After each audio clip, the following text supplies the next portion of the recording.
नमस्कार। संभव YouTube channel पे आप सभी बच्चों का एक बार फिर से स्वागत है। अपन बात कर रहे हैं बीएससी बीएड 2022 के एग्ज़ाम की। देखिए, बीएससी बीएड के जो एग्ज़ाम चल रहे हैं उसमें physical chemistry BSc part first year के अंदर इंपॉर्टेंट यूनिट्स और इम्पोर्टेंट क्वेश्चन से कौन से हैं। देखिए, बात करते हैं अपन थर्ड पेपर। थर्ड जो पेपर है अपना वो कौन सा है? Physical chemistry.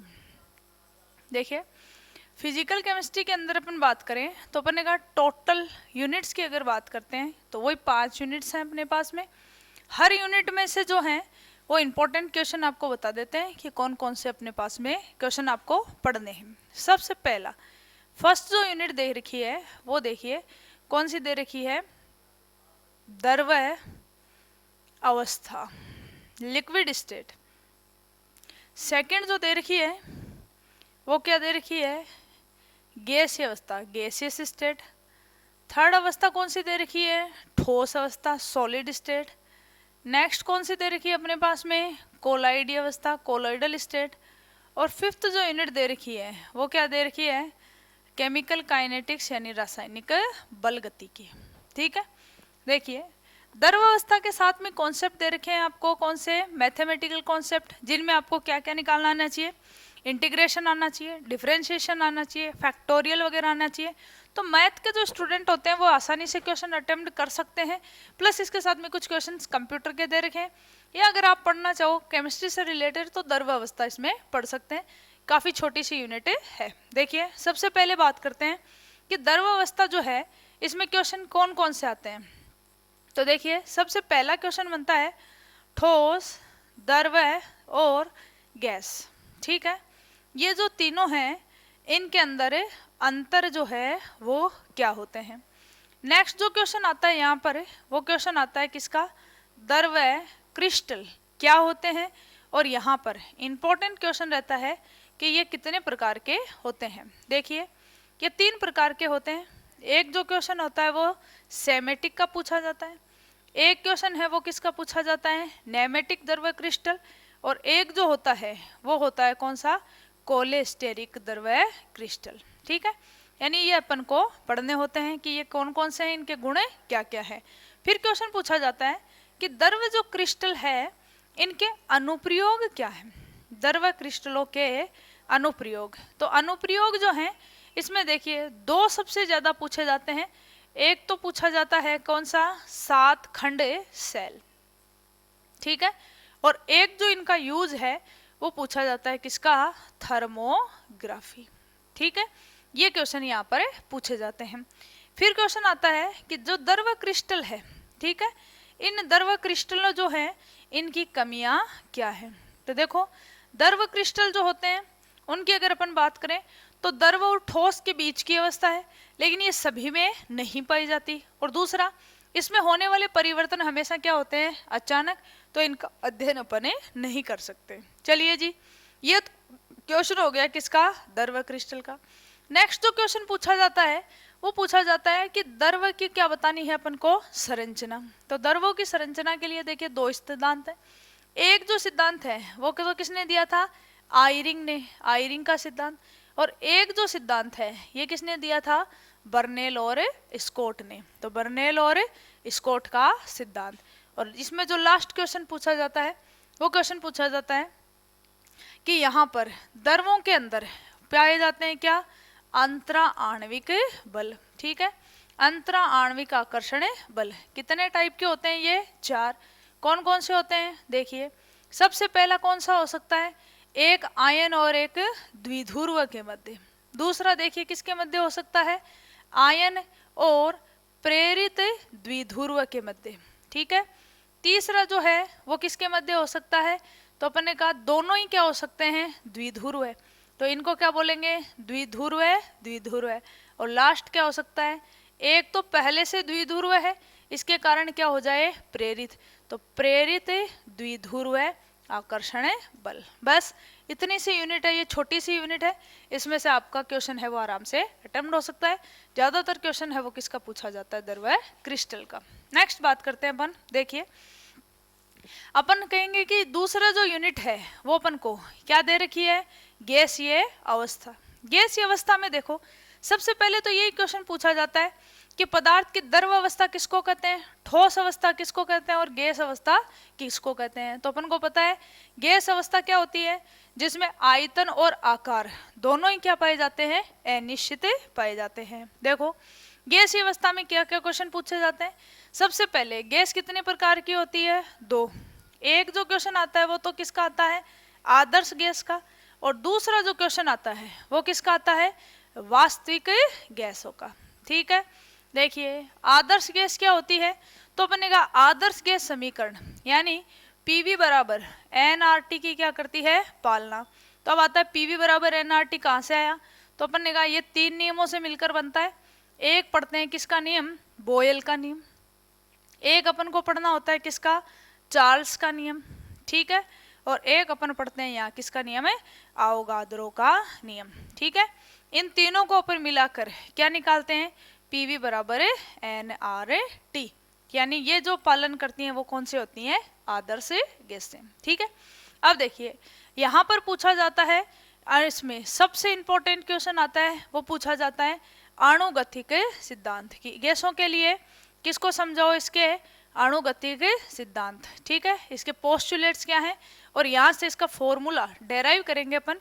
पीवी बराबर 1/3 mn क्या होता है, v स्क्वायर, या मैं लिख दूं c स्क्वायर। ठीक है, और इससे अपन को वापस से निकालने पड़ते हैं बोयल का नियम, चार्ल्स का नियम और आवोगाद्रो का नियम। देखिए फिर आते हैं आदर्श जो व्यवहार होता है उसमें हमेशा क्या पाया जाता है, विचलन। ठीक है, तो क्या कहेंगे, आदर्श विचलन का, आदर्श व्यवहार से विचलन का कारण।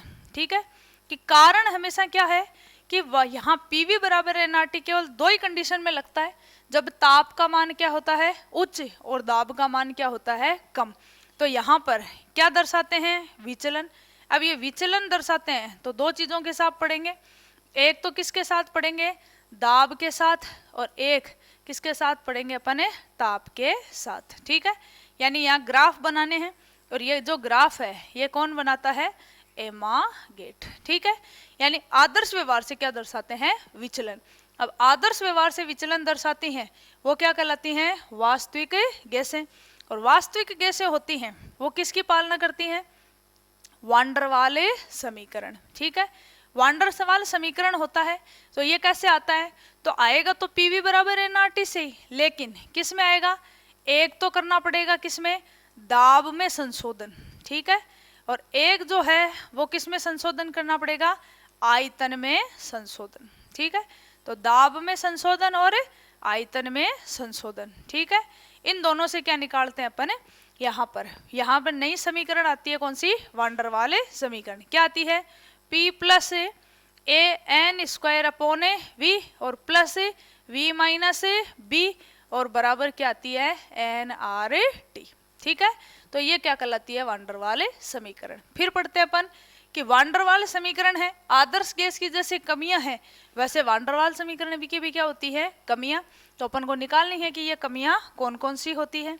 इसके बाद में क्या पढ़ते हैं अपन कि वान डर वाल समीकरण जब निकाल ली तो वही वापस कि ताप का मान अगर क्या है बहुत ज्यादा और दाब का मान क्या है बहुत ही कम, तो वापस से किसकी पालना करनी चाहिए, पीवी बराबर एन आर टी की। ठीक है, तो दो समीकरणें पढ़नी है, एक आदर्श गैस समीकरण और एक कौन सी पढ़नी है, वान डर वाल समीकरण। ठीक है, इसके बाद में आती है नेक्स्ट क्वेश्चन। नेक्स्ट क्वेश्चन आता है किसका, क्रांतिक स्थिरांक, और क्वेश्चन आता है किसका, क्रांतिक परिघटना। ठीक है, ये क्वेश्चन निकालना होता है जिसमें अपन क्या निकालते हैं, पीसी, वीसी और टीसी। यानी ये क्या है, क्रांतिक दाब, वीसी क्या है, क्रांतिक आयतन, और टीसी क्या है, क्रांतिक ताप। ठीक, इसके बाद में यहाँ पर एक अपन को नियम पढ़ना पड़ता है किसका, मैक्सवेल का वितरण नियम। और यहाँ पे तीन चीजें पढ़ते हैं अपन, क्या क्या पढ़ेंगे, तो एक अपन पढ़ेंगे यहाँ पर क्या पढ़ेंगे, गैसों के लिए माध्य वेग। ठीक है, एक अपन क्या पढ़ेंगे, औसत वेग, और एक अपन क्या पढ़ेंगे, वर्ग माध्य मूल वेग। ठीक है, तो गैसों के लिए ये अपन को पढ़ना है। ये है अपनी दूसरी यूनिट गैसीय अवस्था। ठीक है, तो ये इंपॉर्टेंट क्वेश्चन है जिनको आप एक एक बार भी अगर पढ़ लोगे तो आपका जो क्वेश्चन है वो आराम से यहाँ पर अटेम्प्ट हो जाएंगे। गैसीय अवस्था से कितने क्वेश्चन आएंगे अपने पास में? 2। अब बात करते हैं नेक्स्ट यूनिट। नेक्स्ट यूनिट कौन सी है? ठोस अवस्था। देखिए ठोस अवस्था में दोनों ही आयतन और आकार क्या होता है? निश्चित। तो पहले यहाँ कुछ परिभाषाएं पढ़नी है अपन को। जैसे एक तो परिभाषा आती है किसकी? इकाई कोशिका क्या होती है, यानी यूनिट सेल क्या होती है। एक अपन को पढ़ना होता है त्रिविम जालक, ठीक है, क्या होता है, या मैं कह सकती हूँ त्रिविम क्रिस्टल वगैरह क्या होता है। नेक्स्ट क्वेश्चन आता है ठोस दो प्रकार के होते हैं। एक तो कौन सा होता है? क्रिस्टलीय, और एक कौन सा होता है? अक्रिस्टलीय। तो क्रिस्टलीय और अक्रिस्टलीय ठोस होते हैं, ये किसको कहते हैं और इन दोनों में अंतर क्या है? क्रिस्टलीय ठोस को ही क्या कहा जाता है? वास्तविक ठोस। नेक्स्ट देखिए, अगर ठोस अवस्था की बात करें तो यहाँ पर क्या करने हैं अपन को? क्रिस्टल सिस्टम्स पढ़ने हैं, यानी टोटल क्रिस्टल सिस्टम की बात करें तो क्या कहेंगे? क्रिस्टल समुदाय जो है वो कितने होते हैं? यहाँ पर 7 होते हैं, जिनको अपन को याद रखना है। घनीय कौन सा होता है? षटकोणीय कौन सा होता है? त्रिंताक्ष कौन सा होता है? एकंताक्ष कौन सा होता है? फिर अपन को पढ़ने यहाँ पर सममिति तत्व है। सममिति तत्वों की अगर बात करें तो सममिति तत्व किसमें पढ़ने हैं अपन को? Simple cubic crystal. टोटल कितने तत्व होते हैं? 23। क्या क्या पढ़ने हैं इसमें? सबसे पहला क्या पढ़ना है? सममित तल, कितने होते हैं? 9। दूसरा क्या पढ़नी है? सममित अक्ष, कितनी होती है? 13। और एक क्या होता है इसमें? सममित केंद्र, ठीक है, कितना पाया जाता है? 1। बस इसके बाद में अपन को पढ़ना है क्या कि यहाँ पर क्रिस्टलोग्राफी किसको कहते हैं? तो अपन कहेंगे क्रिस्टलोग्राफी कहते हैं क्रिस्टलों के अध्ययन को। तो पढ़ते हैं क्रिस्टलोग्राफी के नियम। देखो जी, क्रिस्टलोग्राफी के नियम क्या होते हैं? एक तो होता है अंतराफलक कोणों की स्थिरता का नियम। अंतराफलक कोणों की स्थिरता का नियम, यानी इसके अंतर कोण जो होते हैं वो हमेशा क्या रहते हैं? स्थिर। दूसरा क्या कहलाता है? घातांक परिमेय का नियम। घातांक परिमेय का नियम। और एक जो है वो क्या कहलाता है? सममिति तत्वों की स्थिरता का नियम। सममिति तत्वों की स्थिरता का नियम, यानी ये जो है ये हमेशा स्थिर रहते हैं। जैसे अभी बताया था कि सिंपल क्रिस्टल होता है उसमें सममिति तत्व कितने होते हैं? 23। तो अपन अगर इसको किसी से भी प्राप्त करें उसमें सममिति तत्व हैं उनकी संख्या हमेशा कितनी पाई जाती है? 23 पाई जाती है। ठीक है जी, ये तो हो गए नॉर्मल से क्वेश्चन। अब बात करते हैं यहाँ पर क्वेश्चन के। देखो कुछ न्यूमेरिकल पार्ट भी आता है जिसमें सबसे पहला क्वेश्चन पूछा जाता है कि कोई भी क्रिस्टल है, ठीक है, उस क्रिस्टल के सूचकांक जो हैं वो किस प्रकार से रहते हैं। देखिए इनको अपन पढ़ेंगे 2, ठीक है, जिसको अपन बोलेंगे क्रिस्टल प्रतीक प्रणालियां। ठीक है, तो अपन कहेंगे क्रिस्टल प्रतीक प्रणालियां पढ़नी है अपन को। कितनी होती हैं? 2। एक कौन से पढ़ने हैं अपन को? Vice parameter. पैरामीटर बोल दो चाहे सूचकांक बोल दो। और दूसरा क्या पढ़ना है अपन को? मिलर सूचकांक। ठीक है, देखो जी, वाइस और पीटर किसको कहते हैं? मिलर। वाइस तो जितना किसी भी एक क्रिस्टल के एक्स एक्सिस, वाई एक्सिस और जेड एक्सिस पर जितनी दूरी को काटता है वही क्या कहलाते हैं? वाइस। और वाइस का उल्टा कर दो तो क्या कहलाते हैं? मिलर। मिलर लिखते समय 2 चीजों का ध्यान रखते हैं। एक तो कभी भी नेगेटिव में नहीं लिखा जाता, नेगेटिव में आता है तो संख्या पर क्या लगा देते हैं? बार। और एक किस में नहीं लिखा जाता? भिन्नांक में। क्या करते हैं? छोटी से छोटी संख्या से गुणा करके इसको क्या बना दिया जाता है? पूर्णांक। जैसे कोई मान लो अपन को दे रखा है A अनुपात B अनुपात C/2। ठीक है, तो अपन से गए वाइस पैरामीटर कितने हैं तो क्या लिखेंगे? 1 अनुपात 1 अनुपात 1/2। और इसको मिलर में बनाओ, उल्टा कर दो, 1/1 1/1 1/2। भिन्नांक में नहीं लिखेंगे, सबको गुणा कर देंगे किससे? 2 से। तो इसके मिलर कितने हो जाएंगे? 2 to 1। ठीक है, कोई संख्या मान लो नेगेटिव में है तो नेगेटिव वाली को दर्शाने के लिए क्या करते हैं? संख्या के ऊपर क्या लगा देंगे? बार। ठीक है, ये तो हो गए क्या? क्रिस्टल की प्रतीक प्रणालियां। अब आती है इसमें नेक्स्ट क्वेश्चन। नेक्स्ट जो क्वेश्चन आता है वो यहाँ पर किसका आता है, अपन को पढ़ना होता है अक्ष किरण विवर्तन। ठीक है, अक्ष किरण विवर्तन, और साथ में यहाँ पर क्या पढ़नी पड़ती है अपन को, ब्रेग समीकरण। ब्रेग समीकरण क्या लिए क्या निकालेंगे, एन लेमडा बराबर क्या होती है 2d साइन थीटा। ठीक है, ये हो गई अपने पास में। अब आती हैं कि कोई भी अपने पास में ठोस पदार्थ है यानी कोई क्रिस्टल है तो उसका क्या करना है अपन को, निर्धारण। उसकी निर्धारण करने के लिए क्या है अपने पास में विधियां, कितनी दे रखी हैं, 4। पहली कौन सी दे रखी है, घूर्णी क्रिस्टल विधि। दूसरी कौन सी दे रखी है, पाउडर विधि।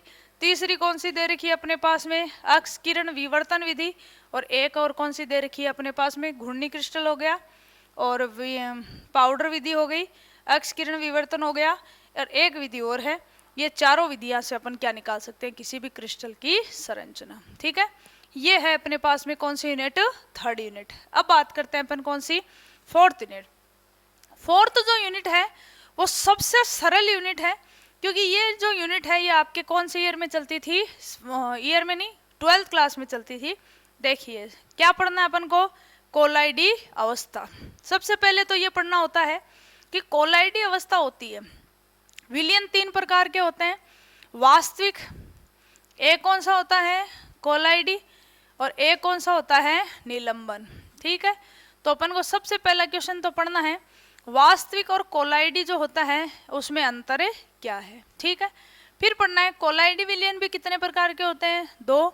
एक कौन सा होता है द्रव्य स्नेही और एक कौन सा होता है द्रव्य विरोधी। तो ये पढ़ना होता है द्रव्य स्नेही और द्रव्य विरोधी जो हैं इनमें अंतर क्या है। ये तो हो गया जनरल क्वेश्चन। अब आते हैं नेक्स्ट क्वेश्चन पे। नेक्स्ट जो क्वेश्चन आता है इसमें तो देखो कोलाइडी विलयन अपन को कितने पढ़ने हैं, 3। एक अपन को क्या पढ़ना है सोल, एक अपन को पढ़ना क्या है पायस, और एक अपन को क्या पढ़ना है जेल। देखो जी, सोल का मतलब क्या होता है, जब अपन किसी ठोस पदार्थ को किस में घोल देते हैं, द्रव में घोलते हैं, तब क्या बनता है सोल। दूसरा क्या है पायस, द्रव अवस्था को किस में घोला जाता है, द्रव में। जेल कौन सा होता है, द्रव अवस्था जो होती है इसको अपन किस में घोलते हैं, ठोस में। ठीक है, उल्टा है। तो देखो यहाँ पे अवस्थाओं के नाम होते हैं विलय और विलायक की जगह काम में लिए जाते हैं प्रक्षिप्त प्रावस्था और प्रक्षेपण माध्यम। देखो क्या क्या पढ़ना है, इन तीनों के लिए क्या पढ़ना है, इनकी विधियां, फिर क्या पढ़ना है इनके गुण। जैसे अगर मैं बात करूं यहाँ पे सबसे पहले क्या दे रखा है अपन को, सोल। तो अपन ने कहा सोल का मतलब क्या है, तो अपन ने कहा जिसमें ठोस पदार्थ जो होता है उसको घोल दिया जाता है, किसमें, द्रव में। तो ठोस की मात्रा तो क्या रहती है कम और द्रव की मात्रा क्या रहती है ज्यादा। ठीक है, तो अपन ने कहा सोल बनाने के लिए क्या पढ़नी है अपन को, विधियां। 2 विधियां होती हैं यहाँ पर। एक जो विधि होती है उसको कौन सी विधि बोला जाता है, परिक्षेपण विधि, और एक जो विधि होती है ये कौन सी होती है, संघनन विधि। परिक्षेपण का मतलब होता है तोड़ना। कितनी विधियां पढ़ेंगे परिक्षेपण में, 3। एक कौन सी विधि होती है, यांत्रिक, यानी चक्की में पीस दो ठोस पदार्थ को और कौन सी अवस्था में लाओ, कोलाइडी। दूसरी जो विधि होती है वो कौन सी होती है, विद्युत परिक्षेपण विधि। और तीसरी विधि जो होती है वो कौन सी होती है, पेप्टीकरण। ठीक है, दूसरी विधियां कौन सी होती है, संघनन। संघनन का मतलब क्या होता है, जोड़ना। यहाँ पर अगर बात करें तो एक विधि तो कौन सी याद रखनी है अपन को, जल अपघटन। एक विधि कौन सी याद रखनी है, ऑक्सीकरण, और एक कौन सी याद रखनी है, अपचयन। ठीक है, ये तो हो गई निर्माण की विधियां। फिर आते हैं इनके गुण। वैसे तो बहुत सारे हैं लेकिन जनरली एक तो याद रखना अपन को, कौन सा, विद्युतीय गुण। विद्युत गुण में अपन को क्या पढ़ना है, तो अपन ने कहा विद्युत गुण के अंदर क्या करते हैं, कोलाइडी विलयन जब पर आवेश जब धनात्मक होता है तो वो किधर जाता है, ऋणावेश की ओर, और ऋणायन होते हैं तो किधर जाते हैं, धनावेश की ओर। ठीक है, अगर इसकी बात करें अपन दूसरा, यहाँ पर कौन सा पढ़ना है अपन को, प्रकाशीय विधि, प्रकाशीय गुण। प्रकाशीय गुणों में क्या कहते हैं, कण जो होते हैं उन पे प्रकाश डाला जाए तो टिमटिमाते हुए दिखाई देते हैं, जिसको अपन कौन सा प्रभाव बोलते हैं, टिंडल प्रभाव। तीसरी अगर बात करें तो यहाँ पर कौन सा पढ़ते हैं इसका, गतिक गुण।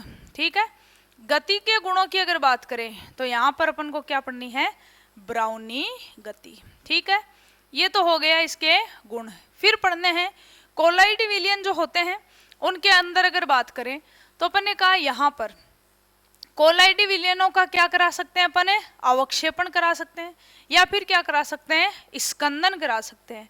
स्कंदन का मतलब होता है कोलाइडी कणों का पैंदे में बैठ जाना, जिसके लिए अपन पढ़ते हैं क्या, हार्डी-सुलजे का नियम। ठीक है, हार्डी-सुलजे का नियम क्या कहता है कि धनावेशित में तो क्या डालो, ऋणावेशित अशुद्धि, ऋणावेशित में डालो धनावेशित अशुद्धि। जैसे रक्त बहता है, फिटकरी लगाते हैं उसका क्या बन जाता है, थक्का। या अशुद्ध जो जल होता है उसमें फिटकरी डालने पर अशुद्धियां कहाँ बैठ जाती हैं, पैंदे में। ये क्या कहलाता है, स्कंदन। स्कंदन के लिए क्या पढ़ते हैं, हार्डी-सुलजे का नियम। और एक अपन पढ़ते हैं क्या, रक्षिकोलाइड और रक्षण क्षमता, जिसके लिए अपन पढ़ा जाते हैं क्या, स्वर्णांक। ठीक है, ये तो है सोल से रिलेटेड। दूसरा क्वेश्चन है किससे रिलेटेड, पायस। ज्यादा जरूरत नहीं है, द्रव्य में किसको घोला जाता है, द्रव्य में दो प्रकार का होता है, एक जल तेल और एक तेल जल। सामान्य से इसके क्या होते हैं, गुण, और सामान्य से इसके क्या हैं, लक्षण। ऐसे क्या पढ़ लेते हैं, जेल। जेल भी दो प्रकार के होते हैं, सिंपल। एक कौन सा होता है, प्रत्यास्थ, और एक कौन सा होता है, अप्रत्यास्थ। ठीक है, और लास्ट में अपन पढ़ लेते हैं कोलाइडी विलयन होते हैं, उनके गुण कौन कौन से होते हैं। ठीक है, जैसे बारिश होती है, किसका, नदियों से डेल्टाओं का निर्माण हो जाता है, धुएं के कणों से कार्बन को हटा दिया जाता है, नदियां जो होती है समुद्रों से मिलती हैं तो वहाँ क्या बन जाती हैं, घाटियाँ बन जाती हैं या फिर डेल्टा बन जाते हैं, या फिर अपन कहें कि शक्कर का शुद्धिकरण किया जाता है, फोटोग्राफी में इसका प्लेट में यूज़ किया जाता है, बहुत सारी दवाइयाँ बनाने में इसका यूज़ किया जाता है। इन सब में कौन सी व्यवस्था आती है, कोलाइडी अवस्था। लास्ट जो यूनिट है ये कौन सी बचती है, बल गति की।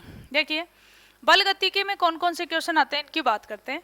सबसे पहले पूछा जाता है अभिक्रिया की गति या अभिक्रिया का वेग या अभिक्रिया का दर किसको कहते हैं। ठीक है, फिर आते हैं कि इनको प्रभावित करने वाले कारक कौन कौन से होते हैं, जिसमें कौन कौन से पढ़ेंगे अपन, ताप, दाब, सांद्रता, उत्प्रेरक आदि। ठीक है, इसके बाद में आता है कि अभिक्रिया का वेग जो होता है इसके आधार पर अपन क्या पढ़ते हैं, एक तो अपन पढ़ते हैं अभिक्रिया की अणुसंख्यता, और एक जो पढ़ते हैं वो क्या पढ़ते हैं, अभिक्रिया की कोटि। ठीक है, मेन अपना टॉपिक रहेगा अभिक्रिया की कोटि। क्या क्या पढ़नी है अपन को, अभिक्रिया की कोटि जो होती हैं उसके आधार पर अभिक्रियाएं कितने प्रकार की होती हैं। एक तो होती है कौन सी, शून्य कोटि, एक कौन सी होती है, प्रथम कोटि अभिक्रिया, एक कौन सी होती है, द्वितीय कोटि। द्वितीय कोटि में भी दो हैं, एक जिसमें दोनों क्रियाकारक क्या होते हैं, समान, और एक जिसमें दोनों क्रियाकारक क्या होते हैं, अलग अलग। और एक और पढ़नी है अपन को कौन सी कोटि, छद्म कोटि अभिक्रिया। ठीक है, इन सब के लिए क्या पढ़ना है अपन को, इन चारों के लिए क्या क्या आना चाहिए, एक तो आना चाहिए क्या, अवकलित वेग समीकरण। ठीक है, कि इन सब का अवकलित वेग समीकरण क्या होता है।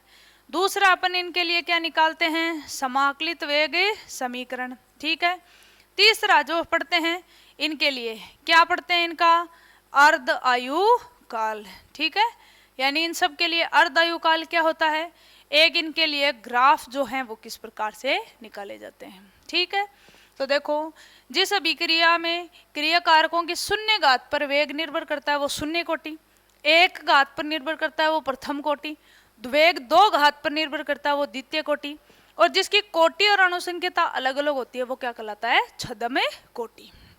ठीक है जी, इसके बाद में यहाँ से क्वेश्चन आता है कि कोटि का निर्धारण करने की विधियाँ क्या है, तो क्या पढ़ेंगे, कोटि निर्धारण की विधियाँ। ठीक है, कितनी विधियाँ होती हैं, टोटल 4 विधियाँ हैं जो अपन को पढ़नी है, जैसे समाकलन विधि, अवकलन विधि, अर्धायुकाल विधि, इस तरह से। ठीक है, इसके बाद में अपन क्या पढ़ते हैं, अभिक्रिया के वेग पर ताप का प्रभाव, जिसमें अपन क्या पढ़ेंगे, आर्यनीयस समीकरण, और उसके बाद में अपन क्या पढ़ेंगे, अभिक्रिया के लिए टक्कर का सिद्धांत। ठीक है, ये है अपनी 5th यूनिट बल गति की। ये आपको यहाँ से पढ़ना होता है, जिससे आपके कितने क्वेश्चन अटेम्प्ट हो जाते हैं, 2। तो आज अपन ने बात की बीएससी बीएड 2022 के अंदर फिजिकल केमिस्ट्री के पेपर की। 5 यूनिट के क्वेश्चंस। मिलते हैं आपसे नेक्स्ट वीडियो में, तब तक के लिए धन्यवाद।